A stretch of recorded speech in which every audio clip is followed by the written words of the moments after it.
In this video we want to talk about health and safety issues. Now this will be mostly from a UK perspective. However, there are general principles in here that should be understood in the context of all working situations. So it's an important class because it does contain some general comments about health and safety, as well as relating it to some specific issues associated with the UK. So first of all, organisations have a legal duty to protect their employees from workplace accidents and hazards. So it's a legal requirement. HR and line managers must be aware of employee safety and must provide appropriate training to safeguard them. People don't go to work to get hurt or to get injured. They go to work to earn a living. And it's only right that the employer should take every step imaginable to secure the safety of his or her employees. So the workplace should be free from the potentials for hazards and accidents. Management should make strenuous efforts to try and clear issues that can cause hazards and accidents and cause injury to the workforce. So there should be a continuous review of safety matters within the organisation. The employees must feel safe within their work environment in order for them to work to targets and increase productivity. If they are distracted by hazards or worries about their own safety, they will not focus on what they're meant to do. So this is over and above any ethical position that the organisation should have in relationship to the safety of its employees, or indeed over and above any consideration the organisation should have with respect to the legal obligations it has to protect its employees. So there may be a positive comeback from having health and safety issues to the fore within organisations in the form of increased productivity. It could be the case that workers will work harder, feel loyal to the organisation, have more motivation, feel more relaxed about their position within the company if they're not worried about injury or hazard or pollution or noise. If it sees management taking these issues seriously, then the workforce may be more loyal and dedicated to the organisation. The legal framework, well, in the UK it operates under several health and safety legislations. It's important for organisations to follow legal procedures in order to safeguard employees. The purpose of implementing legislation is to ensure hazards and risks are kept to a minimum. We would like to think that people will do this without legislation. We would like to think that companies will keep their organisations safe and secure. Unfortunately, there have been many accidents and many issues, not just in the UK but throughout the world, which suggests that employers may want to cut corners and make savings, and in so doing jeopardise the lives of the employees or risk injury or long-term damage to the lives of the employees. So for this reason there is a legal underpinning that requires organisations to behave in certain ways. As I said, we would like to think that this would happen without the legislation. Unfortunately, because of so many accidents in the past years and so many issues in the past years in many countries throughout the world, it suggests that employers will not universally adopt principles and ways of working which are hazard free, or at least minimise the hazards and the risks to the labour force. There are legal obligations if an organisation fails to meet legislative requirements. In some cases it could be criminal prosecution, where if the danger is seen as sufficiently severe, then the employer may face criminal prosecution. But there is a legal framework, and that's the point. Now, the workplace hazards, well, line managers must be able to recognise workplace hazards and implement procedures to ensure they do not cause harm. So the line managers should be trained to spot hazards and to spot issues, and perhaps anticipate injury and anticipate issues before they happen. So line managers should be appropriately trained. There are two types of workplace hazards that we can identify: psychological and physical. Psychological is associated with factors such as stress and related to bullying and harassment, loss, grief, trauma, and mental health. The workplace can be a stressful organisation. It can be a stressful place for the employees, and because of that it may build up and cause psychological issues, stress and worry, and it could lead to long-term mental damage. It's important to recognise this and for the organisation to take steps to ameliorate this problem. Now, the physical can be characterised into different categories. For example, specific and also general. So the general, for a start, general hazards that apply to workplace environments, for example, wet floors. They have a signpost. Normally the organisation puts a signpost to say that the surface is slippery, and to advise personnel that it is dangerous. They may slip and hurt themselves. There could be warnings regarding electrical faults. There could be trailing wires, perhaps electric wires, which may cause a problem. Or using some machinery may require extra safety clothing and protection.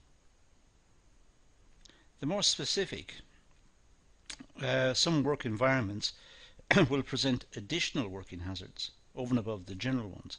So it could be, for example, working with toxic chemicals or dangerous machinery, or perhaps loading or unloading heavy materials. So in addition to the general one, which applies to all organizations, there are specific that apply to particular organizations. The following are some workplace hazards. Workplace environment. Well, space, lighting, temperature, ventilation, electrical safety, waste disposal, and warning signposts. In other words, there can be a whole variety of hazards. The lighting may be inappropriate. It may damage people's eyes working under dimly lit conditions. The temperature may not be appropriate.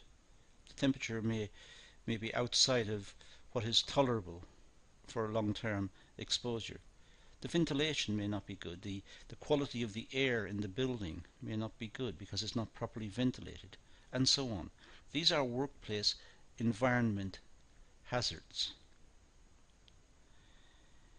There may be a requirement for protective equipment, for example, rail guards, the use of helmets on building sites, for example, protective clothing if they're working with chemicals or with particular substances that require protective clothing. It could be that vehicle and machinery safety needs to be looked at and maintained on a regular basis to ensure its safety. And also, of course, there's health and hygiene facilities. There has to be appropriate toilet facilities and washing facilities. If there's a canteen in the workplace, the food hygiene has to be maintained to a good standard. And there has to be first aid and first aid training for personnel.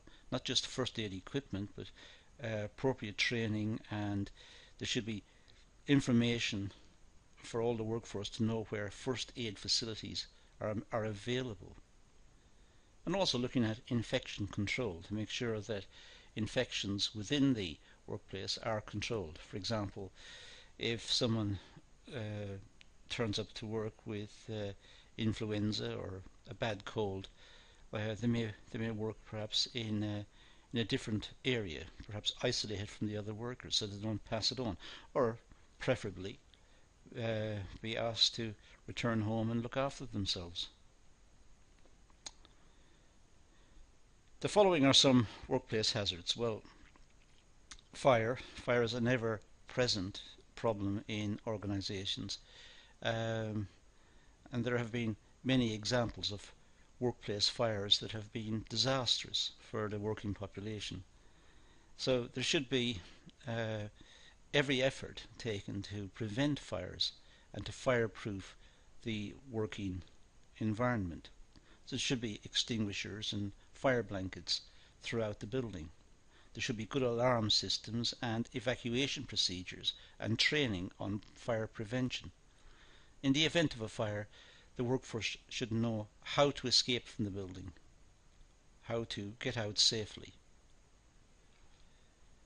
Well-being, well, protection from bullying and violence at work. People don't go to work to be bullied by their colleagues or by management and not have the threat of violence. They go to work to earn a living, to support themselves or support their families. They don't go to work to be abused.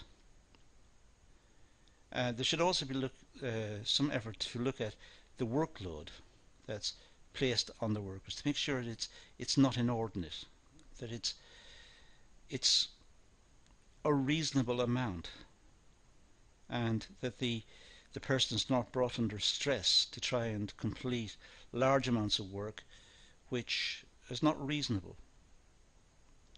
There should be some facility to try to resolve conflict when it arises, conflict between workers or between workers and management.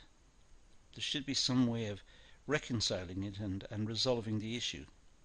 And there should also be recognition of equality and diversity, that in many societies the workforce will be made up from different types of people, from different backgrounds, different cultures, different religions, different languages, and there should be a policy and a way of managing that diversity. Under the legal framework, it's essential that organisations produce risk assessment documentations. It's important that organisations know what the risks are and take steps to show that they have got policies and procedures in place to deal with risks of fire, risks of damage, risks to health, and so on. So there should be risk assessment exercises, and documentation should be kept, and should be kept up to date to show how management will deal with particular events should they occur. Risk assessment documentation identifies potential workplace hazards or hazards due to change in the work environment. So hazards should be anticipated and should be looked at. Risks should be assigned as to even what are the probabilities of these happening and what steps should be put in place should it arise. For example, a risk assessment should be carried out during a relocation or a school trip or new machinery or organising meetings and conferences. What are the risks? What could go wrong? What could happen? And make sure that all who attend that place, whether it be a workplace or a school trip or a small section in a company where a new machinery has been introduced, whatever it is, they should be briefed on what to do in the event of a problem arising. A risk assessment must take into account all employees, not just a group. For example, the pregnant and elderly workers. Risk assessment should not just be confined to particular groups, like, for example, elderly workers or whatever. It should take into account all employees because the risk applies to all, perhaps. Particular mention could be made of these particular subgroups but essentially all who are likely to be affected should be included in the risk assessment. And the purpose of risk assessment is to identify potential hazards and implement procedures to avoid or respond to accidents. So if a situation arises, if an adverse situation arises, small fire or whatever, then what are the procedures that should be followed? And making sure that there are personnel who have been trained to deal with that situation and who have the resources to deal with it are in place. All risks must be identified and dealt with according to the nature and level of the harm. Clearly, if it's a small fire, perhaps it could be localized, and some skilled personnel who've been trained in fire prevention using extinguishers and blankets and so on could deal with the situation.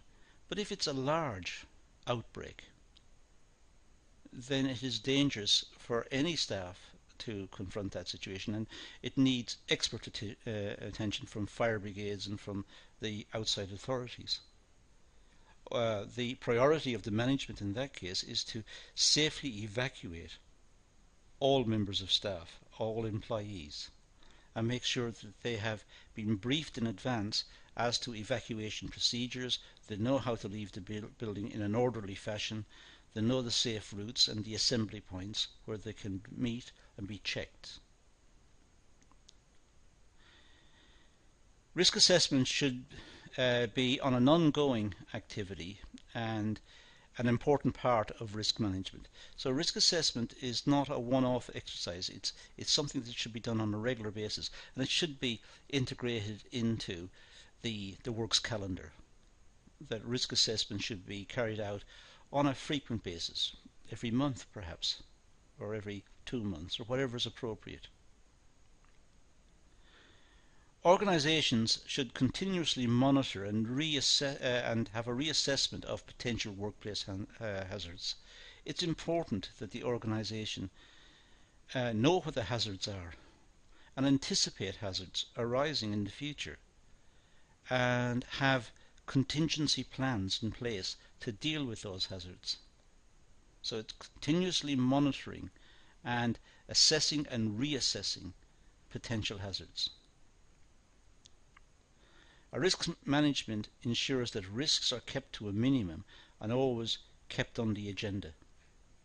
It's important that the management know what the risks are. And if there's an area of high risk of accident or hazard, then that should be the subject of more frequent scrutiny and assessment, and there should be more training for the personnel within that section. In addition, all the resources necessary to prevent hazard and damage to individuals or risks to life, or the equipment and the resources needed should be in place, and there should be adequate training on the use of those resources. The aim of risk management is to devise policies which provide a framework for employees and managers to follow health and safety procedures and practices. So risk management enables the management to understand all of the risks and hazards within the organisation, to know the likely severity of each of them, and concentrate its resources in a way that minimises risk to life or damage to health, or minimises adversely. It minimises the adverse effects, I should say, of something going wrong on the well-being of the labour force. It should enable the labour force to go to work feeling confident that they are not going to be hurt whilst working. Risk management must ensure that appropriate monitoring and recording of accidents and illnesses and hazards takes place. It's important that all accidents and illnesses and hazards are recorded, so that there's a full understanding of the likely risks within the organisation, and that there are policies and procedures in place to deal with those and to minimise the adverse effects on the working population within that section, to minimise the effects on the employees within the section. Effective management of risks ensures that staff and management feel safe within their work environment, and that can have a payback to the organisation, as I said earlier, in the form of higher productivity and greater concentration on quality and on output, and a better atmosphere in which to work, more confidence in the organisation, more loyalty, more motivation. The risks should be minimised, and the employees should understand that the management are doing everything possible to try and minimise the risks. There should be adequate resourcing, protective clothing, fire extinguishers, fire blankets, adequate training for the staff. There should be full knowledge of escape routes in the event of something adverse happening, assembly points where everyone can be checked off, key personnel identified for the position of health and safety inspectors, good documentation kept regarding illnesses and injuries in the past, and a good audit of the likely hazards and risks that are inherent in the workplace, that are in place in the workplace, and perhaps can't easily be removed, but at least good training, good resourcing can minimise the severe impacts that these could have on the employees. So, health and safety is an issue that the HR department should take seriously and should factor in to its overall duties in terms of its management of its personnel and the health and safety of the personnel. That's all I'm going to deal with in this session, so let's leave it at that and say thank you for watching.